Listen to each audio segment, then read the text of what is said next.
তখন আমার 10 কি 11 বছর বয়স।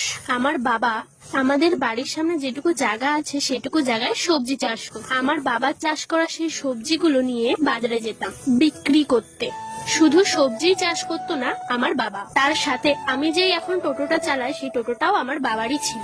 আমার বাবার তো রুট ছিল না, গাড়ির রুট কিনতে অনেক টাকা লাগে, আর অত সামর্থ্য আমাদের কখনোই ছিল না। তার জন্য আমার বাবা বাড়িতে সবজি চাষ করতো আর রিজার্ভ খাটতো। একদিন না আমার বাবা টোটো চালাতে গিয়ে হঠাৎ একদিন ব্রেন স্ট্রোক হয়ে যায়। আর আমার বাবা ছোটখাটো ডাক্তার ছিল, হোমিওপ্যাথি ডাক্তার। আমাদের কিছু হলে আমার বাবাই ওষুধ দিত আমাদের। আমরা বাজারের অ্যালোপ্যাথি ওষুধ তেমন একটা খাইনি।